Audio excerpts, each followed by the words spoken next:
Hi, welcome to the November 1st meeting of the CNCF IoT Edge Working Group. We've got an open agenda today. There is an item that was nominated by Brandon to talk about activities at KubeCon, which is next week. Brandon's not here yet, so maybe we'll wait and go to that topic when he arrives.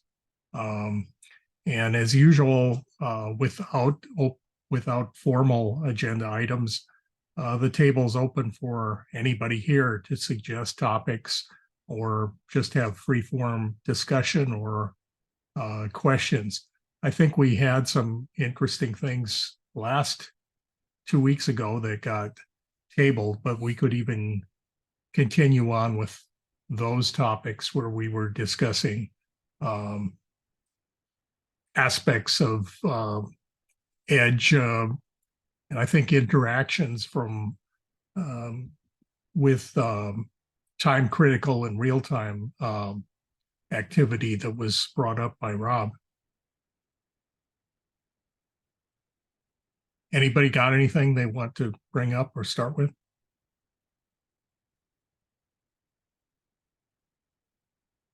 And then maybe just show of hands for people who will be at KubeCon, so we can perhaps try to get together. I guess two of us on camera I see. I don't know about the others that have their cameras off, but I did on the day one, we do have the Kubernetes on the Edge Day event, and then that runs the morning until a little afternoon. And then the event itself has a lunch. So I think maybe we can get together at whatever the location is for lunch. Joel says he'll be at KubeCon as well.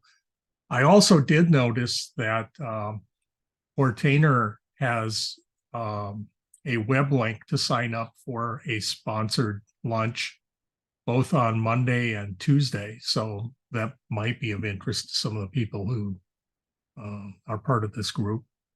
And maybe we could even crash the Portainer event if we needed a social gathering place where we could meet on Tuesday.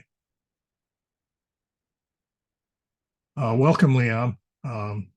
We're going to be talking about activity at KubeCon, but we're waiting for one more person to arrive. So in the meantime, we've just gone kind of vamping open freeform discussion. So if anybody's got anything they want to bring up or talk about, go for it.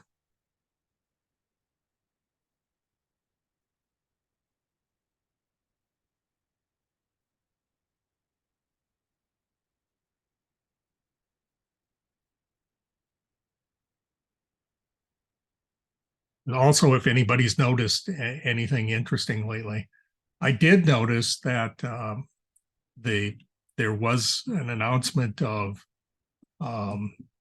executive orders purporting to regulate AI, which might be interesting for edge-based AI. I just had a little bit of time to glance at them. I have noticed comments on Twitter that are mostly, at least at the people who end up in my feed, critical of whether these regulations are even valid and the extent to which they appear to go in there and reach and regulate an area that's still pretty open for exploration.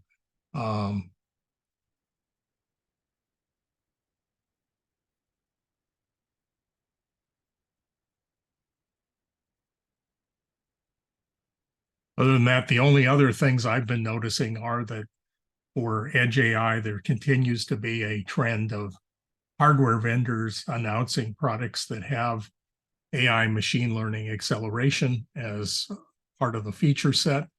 And I don't know, that kind of has been continuing on for at least the past 6 months. And there seems to be a pretty vigorous amount of presentation activity under the auspices of TinyML in that realm. I'm I'm only able to catch a fraction of what's in there, but it seems like they've been putting on several presentations a week. So that still seems to be a very hot area of activity.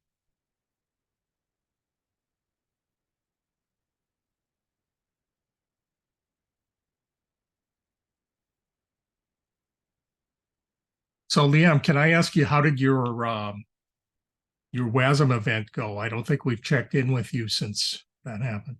WasmCon was awesome. Yeah, it was the first LF WasmCon that we put on. And we ended up having around 400 total attendees, about 80 of whom were involved deeply in putting it on, including Kate. Kate was a speaker. I believe, Kate, you presented at the event with on it, at least once. It was good. We had talks from, I want to say there were 44 unique talks.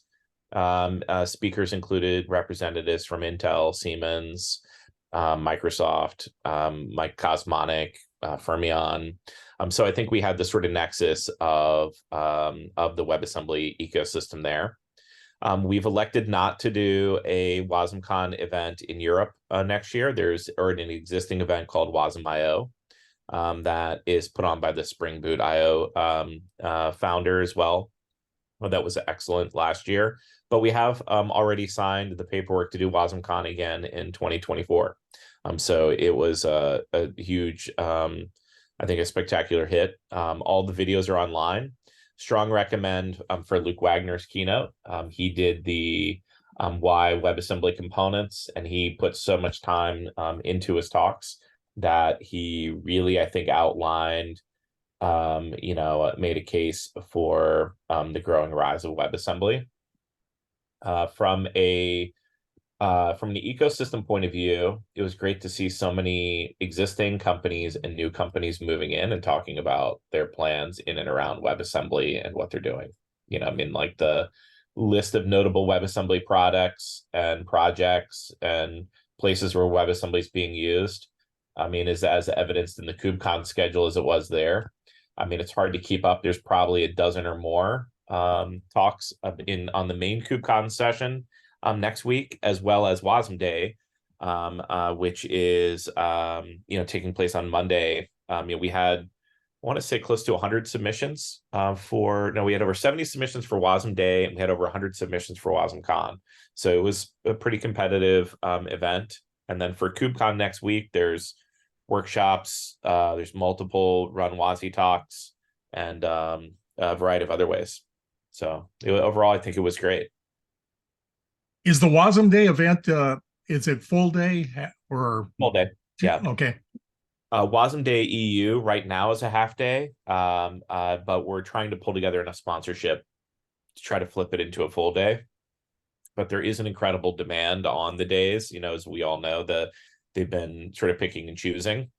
Mm-hmm. I think that a lot of the investment and promotion activity from Wasm Day in years past kind of just shifted and transferred over to WasmCon. We had over a dozen sponsors at WasmCon this year, so it was a good turnout. We even saw folks like F5 Network show up. They just acquired one of the WebAssembly companies called Suborbital, and a few other folks that was good to see them show up. There is an industry association that's called the Bytecode Alliance that is separate. It's not an LF foundation. The Bytecode Alliance has kind of builds a lot of the reference tools in the WebAssembly ecosystem. Kate leads a WebAssembly documentation project there for a key standard called the WebAssembly component model, which is what we feel like is our Docker moment. Thank you, Kate. I think that's the sort of big story for this year is really what's happening around WebAssembly components. If you give me your screen sharing, I'll show a quick glimpse at the roadmap and what's next from a standards point of view. Okay, just a minute. Yeah, sure. Okay, you got it. Great. So this is we published this a few weeks ago, a few months ago now, but it's probably ready for essentially an update. But essentially, we're drawing in on the next big release of WebAssembly, which it's the previous release was called WASI Preview 1. The name is going to be updated, I think, thankfully, and it's going to be called WASI Point 2 for WebAssembly system interface. And the sort of key features here are now, for the most part, done. There's a little bit of flapping around on some of the standards underneath the hood here. But what's really enabled by the new standard is what we call the WebAssembly component model. And what the WebAssembly component model gives us is, just like Docker is, Docker is our universal format for how we move containers around. If you remember back in the container wars, there were dozens of competing formats. The WebAssembly component is that for WebAssembly, and it's great because it's already an open standard. And this finalizes in that next version. Kate and our CTO, Bailey Hayes, are giving the keynote for Wasm Day, where I believe, Kate, I'm not trying to spoil your talk, maybe I will give a preview, but I believe they're going to take a WebAssembly component and then run it across Kate's company's runtime, which is called Spin. And we work on open source CNCF Wasm Cloud. So we're going to put it on Wasm Cloud and maybe Cosmonic Cloud and Fermion Cloud, which are commercial products as well. But the point is to show the vendor neutrality and the portability that we have in the component. And I think what's fascinating, even outside of that, is, we have the standards, is what's happening in the community and the ecosystem. And here, what we see is, I think, the real proof, which is, we see languages like Go 121 releasing support for WebAssembly. They're also using the Bytecode Alliance runtime in their CI/CD, which is what Wasm Cloud builds on and what Spin builds on. We've got new tooling for JavaScript components, components that run across Web and Edge, new TinyGo components, and then a whole bunch of other additional things happening around a WebAssembly registry, as well as additional WebAssembly standards that are maybe not included in the core spec, but it's great to see them just evolve and emerge as part of the kind of broader effort here. I'll pause, and any questions, or and Kate, I would invite you to please answer, jump in as well. You're certainly as up to speed on the space as I am.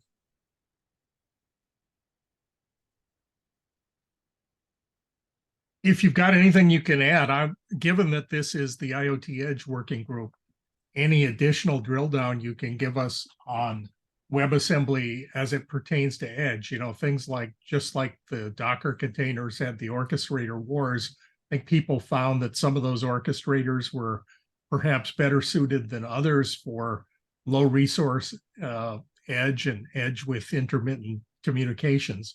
Yeah. I'm kind of expecting that with regard to Wasm, some of those same aspects apply. Also, operating in an air gap mode, when you look at things like container registries and how you would come up with the equivalent for that for WebAssemblies, I think those topics would be of interest to this group. Yeah, let me just align just real quick. WebAssembly is just a virtual machine. Mm-hmm. It's very simple in that regards. Numbers come in, numbers go out. And if we look at the WebAssembly, files underneath, a WebAssembly component includes the imports and exports from a WebAssembly module, so that we have highly structured data. So what these WebAssembly components give us is this pluggability for standards. So you can define a contract for SQL or key value, and then you can plug in different implementations of those at runtime, right? And what the big goal here, the big idea is, move everything to so that developers just write their business logic, and the platform provides what's underneath here. I gave a presentation this morning. Let me just flip to this slide. Essentially, when we think about the epics of technology, this line that's moving from top to bottom, is essentially the weight of where you impose the cost and the customability, right? So if we think about platforms, virtual machines, containers, Kubernetes, it's this increasing abstraction where you decrease what is variable to each individual application, and you increase what the platform provides here. Now, we struggle with, as an ecosystem, it doesn't matter if you're financial services, or if you're defense, with complying, checking all the boxes for all the things. And so many of these boxes get left to an individual application basis. That's the common complexity that we're really working to solve with WebAssembly, and moving things further up the stack here. I would say convert, just my own read on this is, the standard has been adopted incredibly quickly throughout the ecosystem. And essentially today we have almost 3 different WebAssembly ecosystems that are being adopted. We have the folks that have been innovating very quickly in the web browser space, the folks that have been innovating very quickly in the embedded space. And then we have the server side folks, the folks that are, very quickly innovating around microservices and Linux. And to be fair, to a certain extent, these have almost been 3 isolated communities, because there's even different runtimes that we're using across. They're all compatible with the same standard, but here in the embedded space, we see Whammer, which is a part of the Bytecode Alliance WebAssembly micro runtime. It's originally created by Intel as one of the dominant deployment artifacts. Here on the web browser edge, we see V8 and SpiderMonkey, the 2 core engines in Chrome and Firefox, as the dominant runtimes. Makes sense, right? You're in a web browser.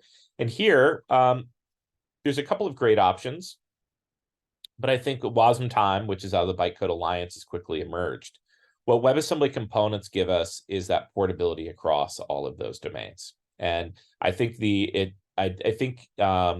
it can't be understated what a big deal it is from an impact to WebAssembly and standards point of view.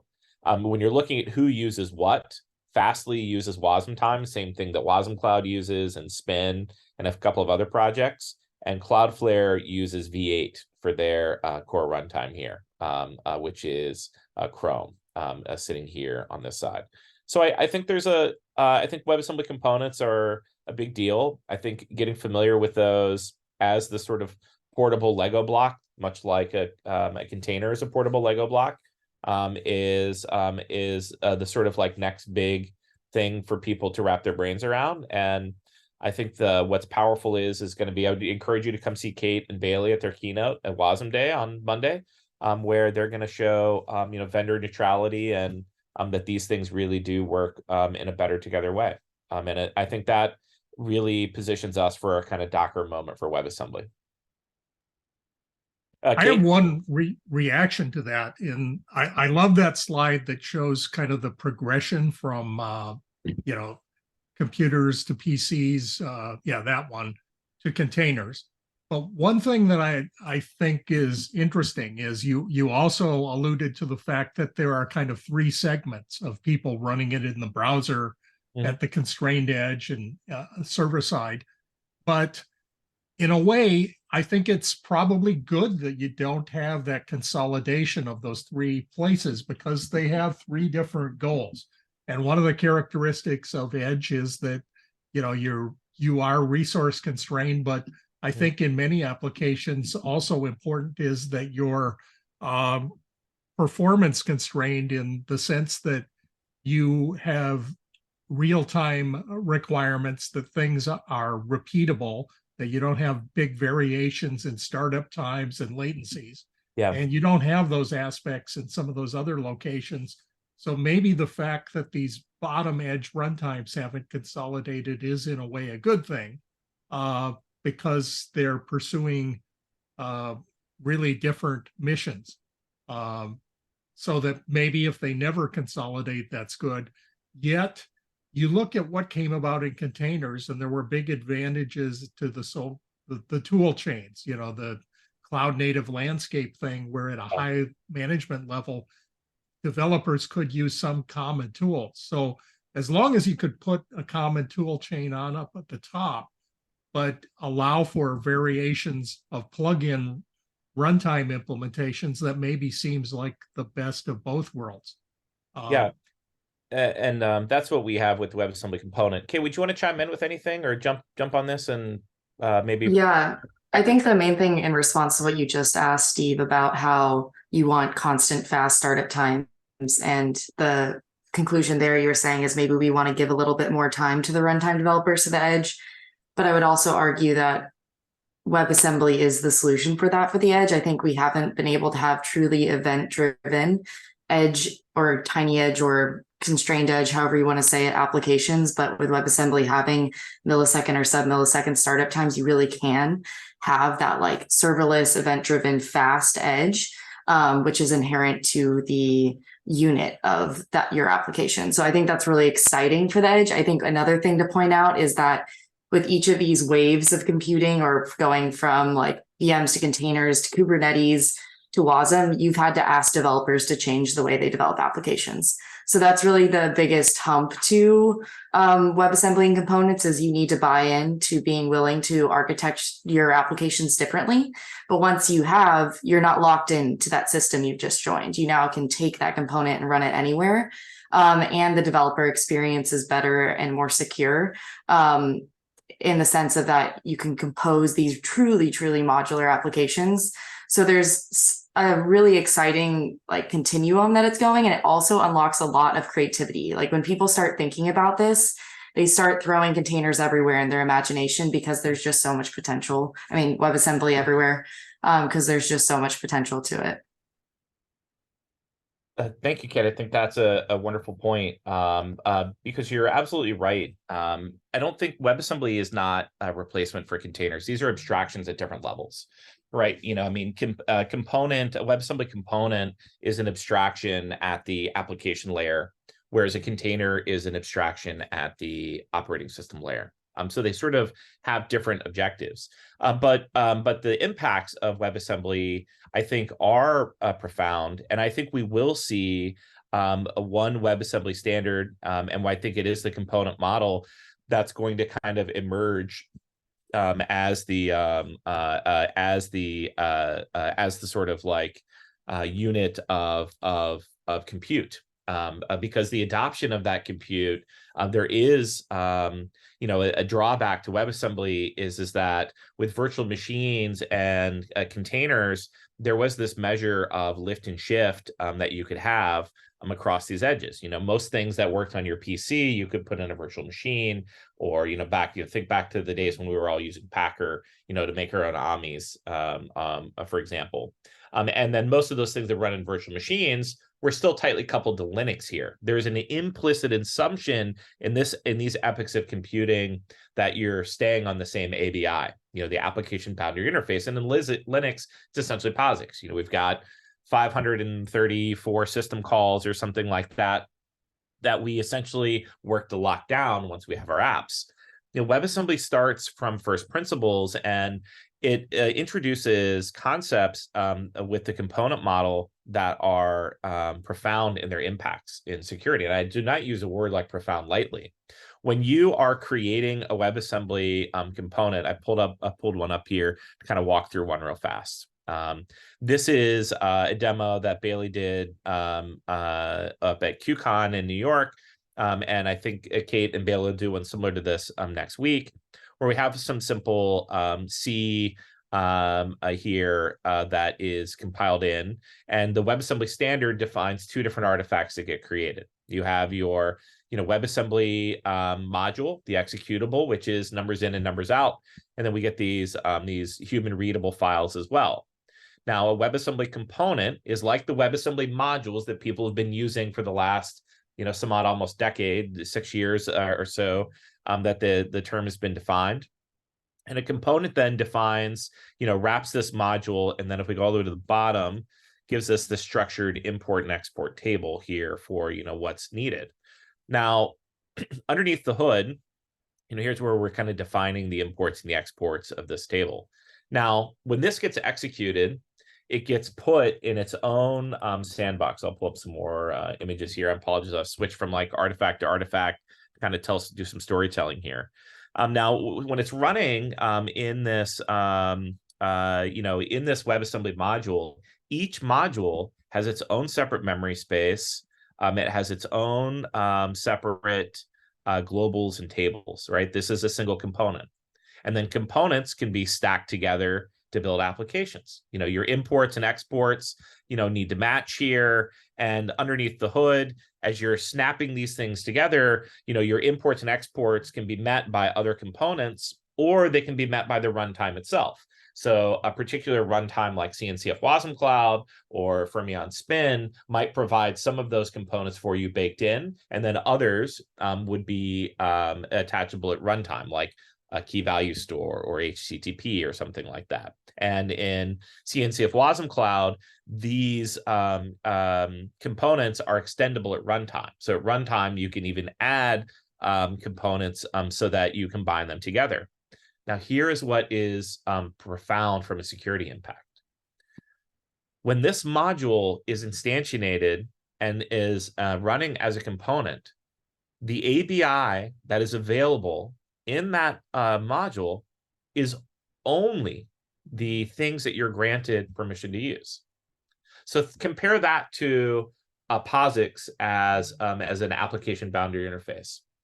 And yes, we have deny by default, and we lock down the most, the 30, 40 most critical system calls in our, Docker runtimes, in our, in our runtimes underneath the hood and containers. But with WebAssembly, each application becomes its own a shared nothing, right? ABI that's here.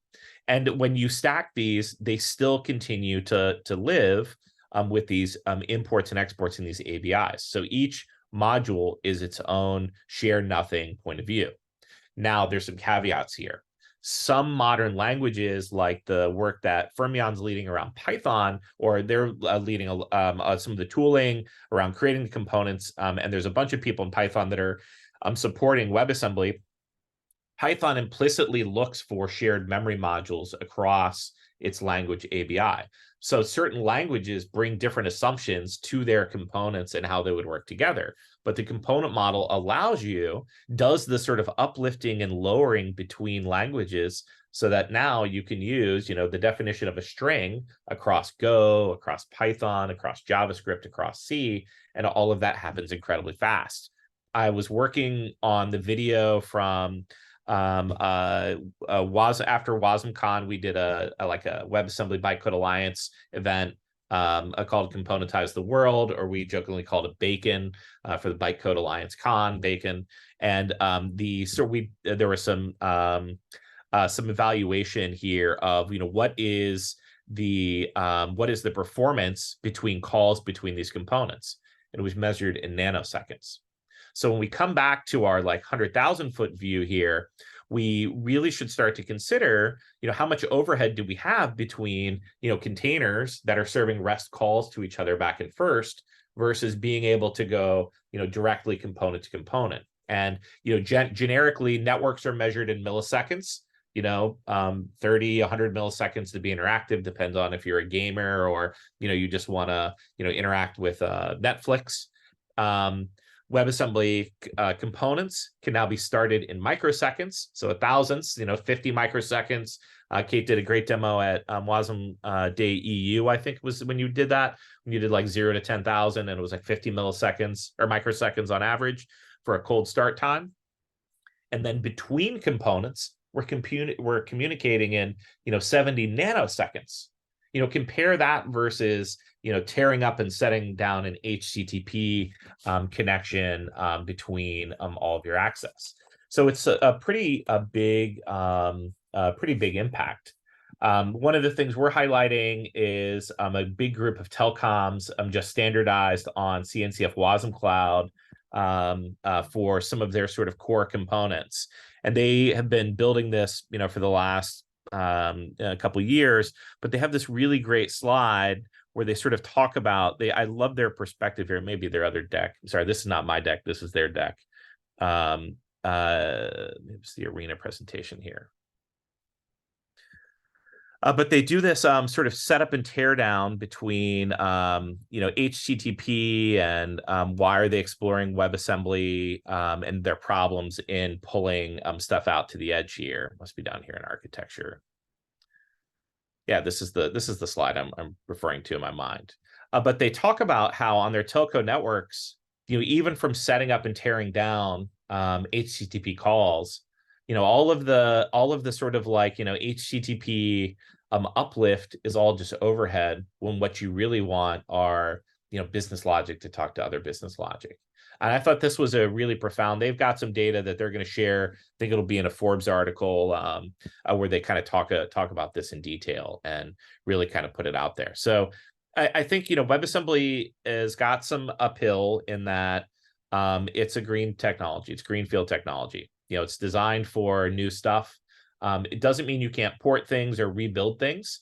It's not lift and shift, but we on this call have that nuanced understanding that just because I can lift and shift it into a container doesn't necessarily make it cloud native. And there are some things that you'll be able to compile directly to WebAssembly, but I think that's another thing to architect to take advantage of the unique advantages that WebAssembly brings to the table. Sorry, Steve, go ahead. Yeah, the one comment I'll have, that since you keep going back and alluding to containers, is maybe some lessons learned from that journey of early containers to current day containers, to maybe, I'm not going to even say learn from the mistakes, because I'm not sure they're mistakes. They might be inevitable, but the sandbox mechanism of WebAssembly started out really constraining network connectivity and storage access. And storage just doesn't go away. I lived through the early days of containers, and you had the kind of religious proclamations that they actually said that apps should be composed of stateless processes. But in a way, I think people eventually came to the conclusion that that was just throwing the problem over the fence by declaring that everything was stateless. You just were declaring that the hard things were somebody else's problem, because you can't really do anything useful with no state living anywhere.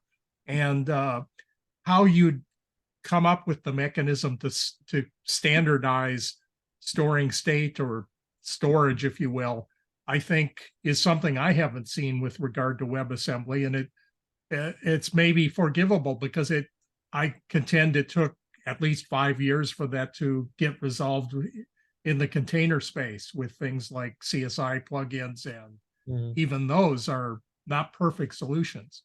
But I'd be interested in hearing what your thoughts are in kind of those hard kind of issues of, is this just in a state where you can use it for the stateless components, and you still would expect storage and things to be somebody else's problem living outside WASM? That's a phenomenal question. And essentially what you're asking, from like a computer science, point of view, or side effects. What side effects does a process leave on its tenant? And essentially, I think WebAssembly has a pretty elegant solution here. And this example points to ML, but we could just as easily be talking about HTTP storage or networking, that all require, the state of what's happening in real time. Essentially, within a WebAssembly sandbox, you define these capabilities using an IDL called WIT, WebAssembly Interface Types. So you model and create an HTTP server that an application can use at runtime from its WebAssembly sandbox. And the implementation of that provider can live within the runtime, within WebAssembly, or outside. And Wasm Cloud even enables it to live on a separate system. Wasm Cloud sort of uses NATs to connect these things underneath the hood. So Wasm Cloud processes can use components even if they're living in another Wasm Cloud instance. Now, that is what the Wasm Cloud runtime does. The WebAssembly standard itself and components give us this level of abstraction here. So when we think about those hard problems that matter around not only we'll call it like real-time state, reading and writing to networks, file systems, and so forth, but also more batch type actions like KV or network requests.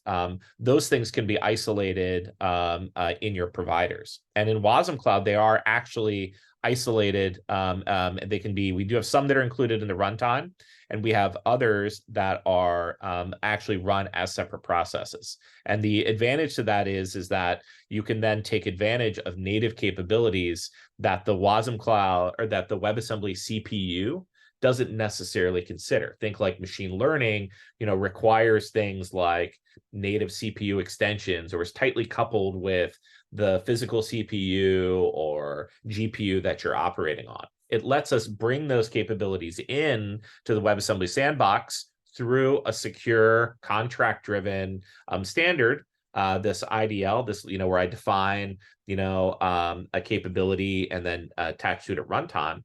But it doesn't tightly couple me to that at execution time. This could be swapped out. Give you another example here. Some developers at Capital One created a HTTP web server for Wasm Cloud that is tightly coupled with Tailscale. So they have this presentation. They gave it at Wasm Day maybe it was this last runaround or the runaround before that in the US, where they went from SSO to syscall all through one zero trust pipeline, where they used the Tailscale authentication and then passed that to Wasm Cloud, which guarantees the signed artifacts as a runtime, and then leverages Wasm time to give you that share nothing limited ABI for the contract to actually execute in. And that, I think, is a good example of why we want these things to be pluggable, and what the compelling reason for developers is to look at adopting these things. I'm sorry, that's our product. I'm just clicking around through my tabs here. Ultimately, it really comes down to this sort of commitment that you're making on what are user responsibilities and what are platform responsibilities. And we all know that we don't trust our users, so we want to sort of limit their blast radius and what they control and make variable from application to application. And this sort of where we're seeing this growth at this end of the market, Fastly and Cloudflare absolutely lead the way. But if we think about notable WebAssembly, the Amazon Prime Video Store is incredible, supporting 8,000 unique devices through WebAssembly. A flight simulator from Microsoft, Figma, AutoCAD, Photoshop. There's a ton of use cases for WebAssembly as a generic technology and how it's fundamentally transforming how we build applications.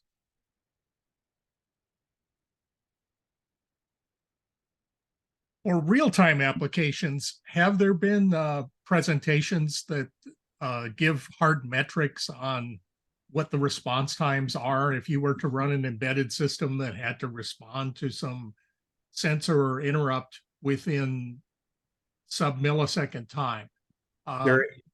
There's an incredible amount of research in this space.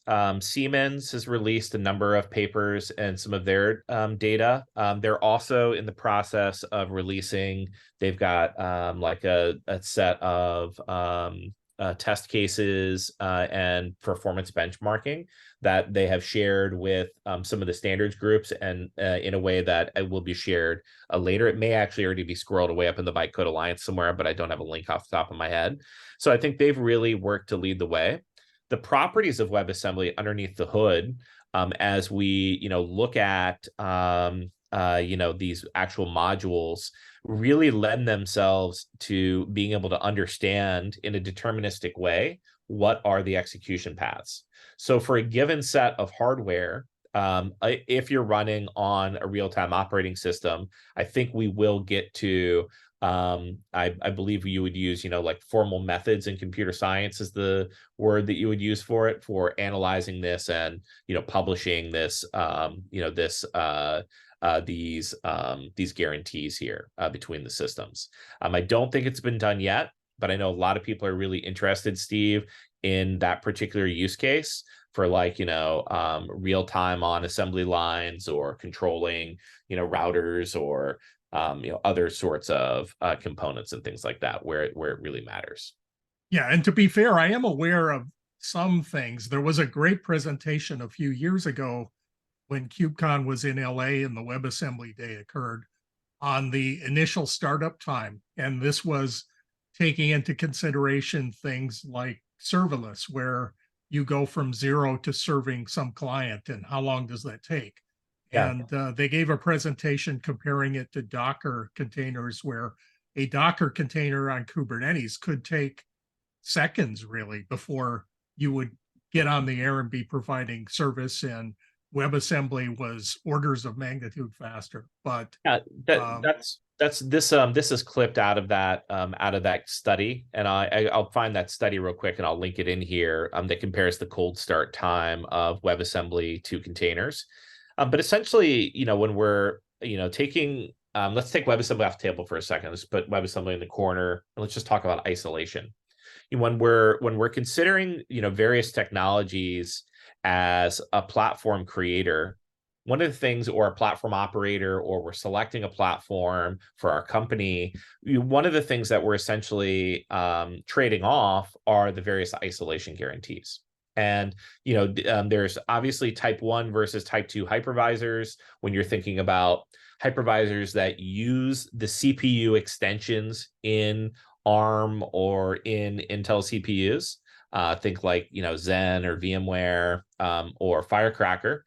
And then there are virtualization mechanisms that do not, where you can do like virtualization in virtualization, right? And so Firecracker is an example of something that uses the real CPU extensions. And that's the technology behind both Cosmonic, which is the company that I work for, as well as AWS Lambda. We use that as an isolation guarantee, but there are a lot of people like Fastly, for example, I believe they've come out and talked about this, that use WebAssembly as their isolation guarantee. We're using the WebAssembly runtime. Well, why would you trade off, and why would you pick one versus the other? And it comes back to that question you asked earlier, Steve, which is around what are the capabilities that are available in the runtime. If you have a fixed and constrained set of capabilities that are all provided they don't have to be provided within the runtime, but that are known to the user at start time, I think you can get to a place where WebAssembly is a sufficient boundary between applications or between tenants on your extension.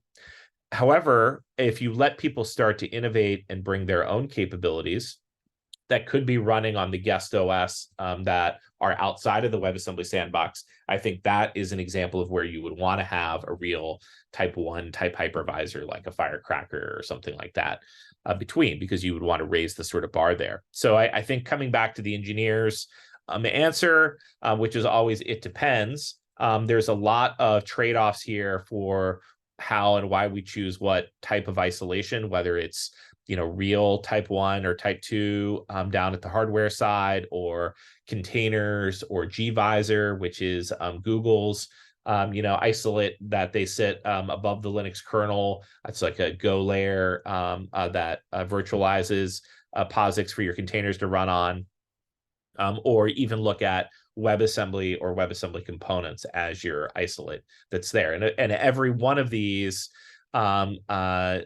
choices comes with assumptions for what the developers are responsible for and what the platform is responsible for.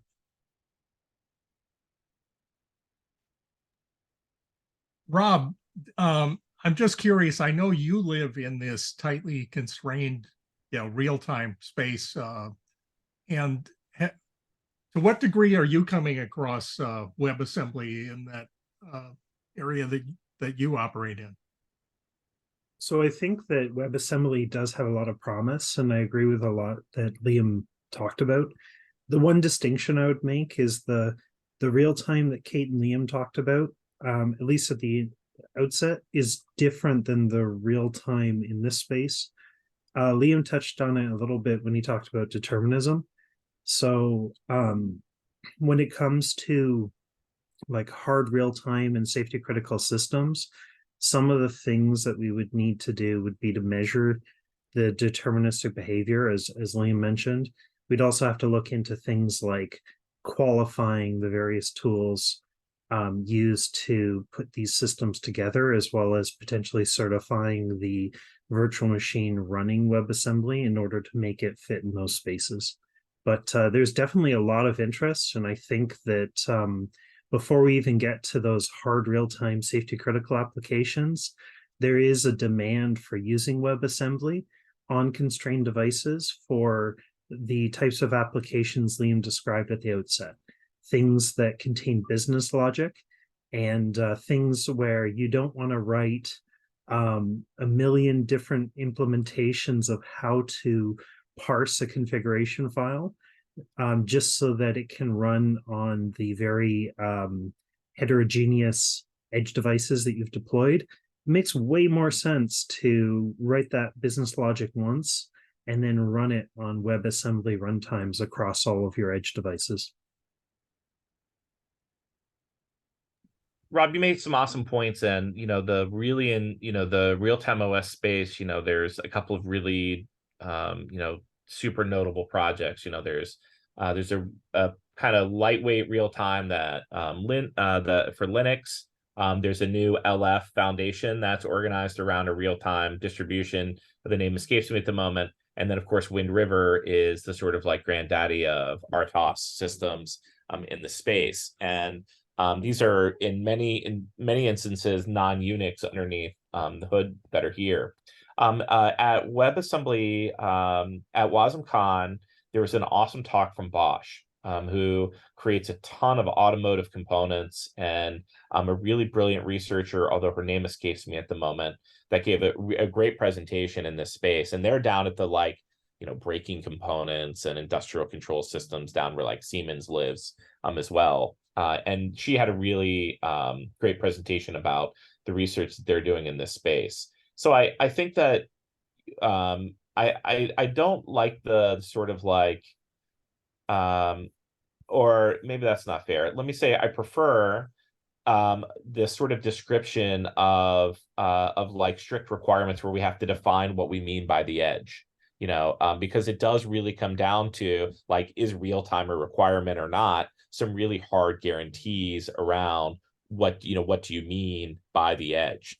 So I feel like for any given exploration, you have to first sort of start by listing your requirements and then seeing, and perhaps for like braking components or some of those low-level industrial controllers, we could have even a subcategory here of RTOS. Maybe I should put that on, try to get that on the slide. It's already a busy slide as it is, and call that out as a separate sort of requirement.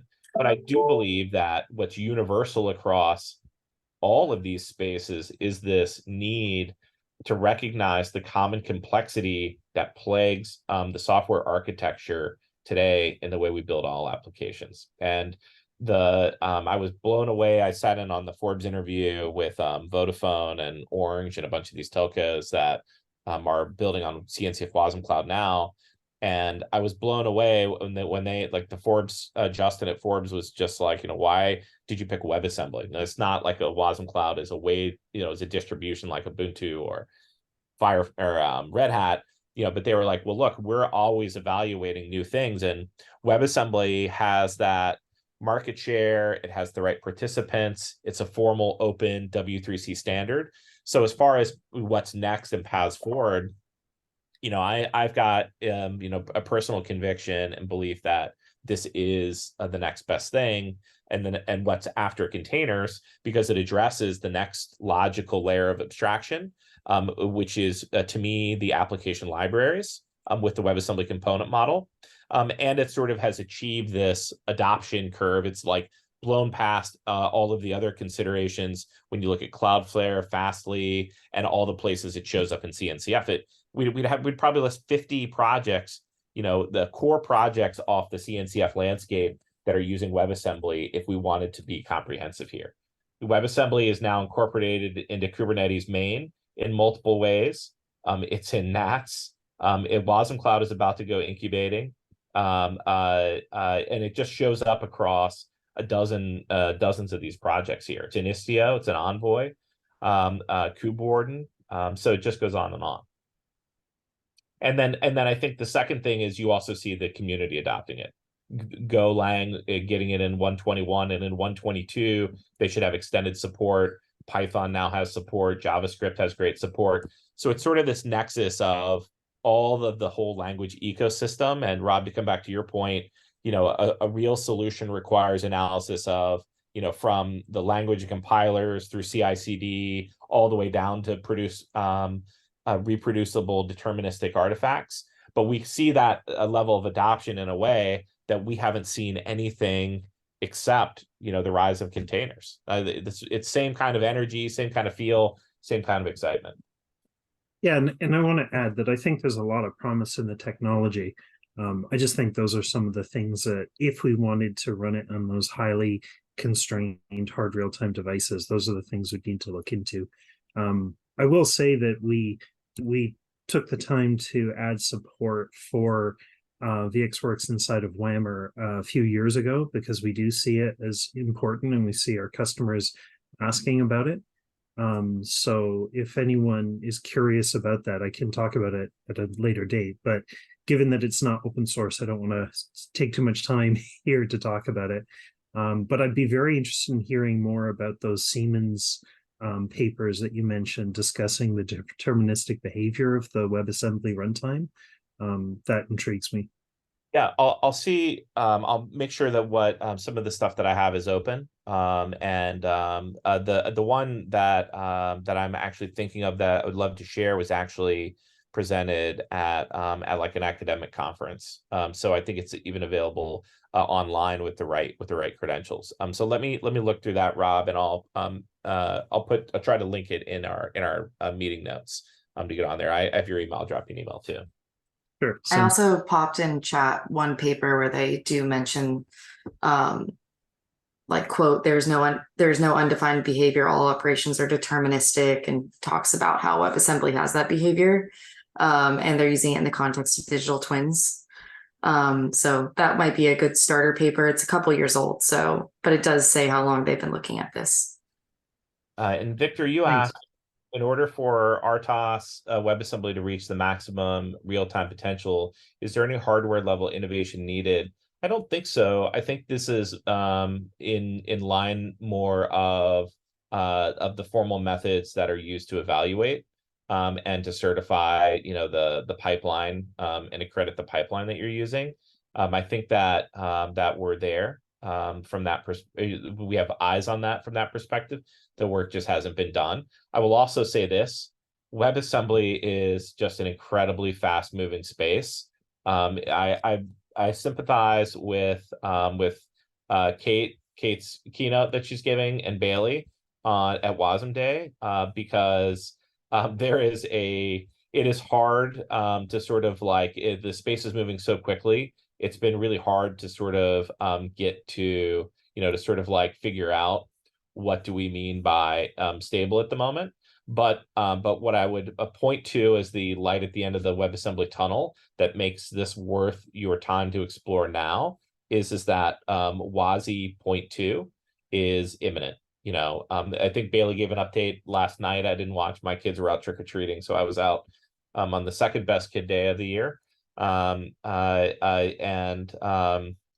believe she actually talked publicly about a planned date for later this year for committing that, and that will be a great point to build from because there's also a commitment that things will be backward compatible. And what's next in WebAssembly for 0.3 is async. It'll be the big feature there, asynchronous calls. But of course, to get to asynchronous calls, we really need tight support for threading and a few other things, which is happening now.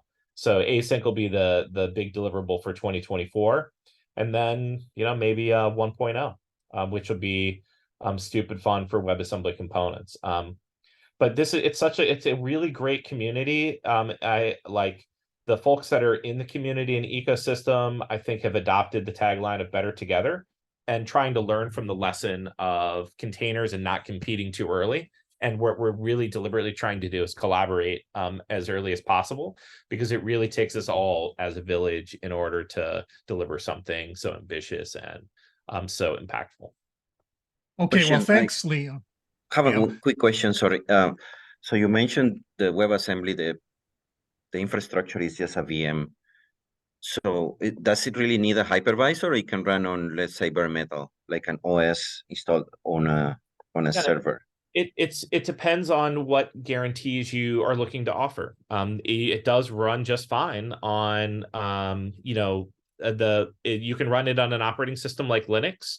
Or there are a lot of people that run it on really lightweight embedded devices with Whammer. And I'll try to find you an example, or we could ask the Whammer team for one that shows, you know, what's the minimal amount of uplift needed. But there are people that run WebAssembly on like STM8s, really tiny CPUs that don't have Linux and, you know, full operating systems and stuff like that. You know, they're running on a couple 100K of memory. Thank you.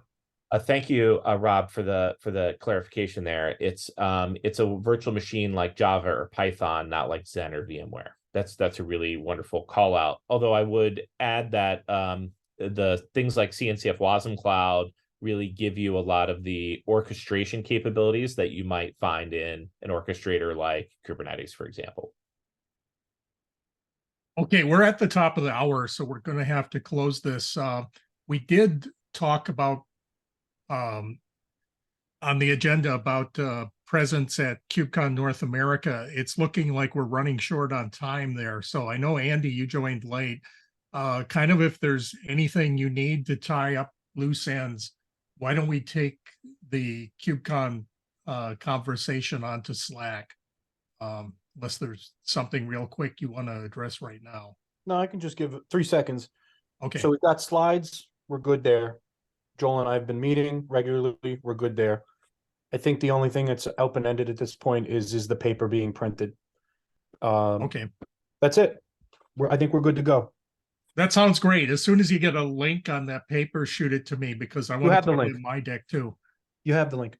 Okay. Yep. Oh, Let me know if you okay. don't. Okay. Sounds good. Thanks everybody for attending, and we'll see you again in a couple of weeks. Bye. Thank you. Bye. Thank you, everybody. Have a wonderful day.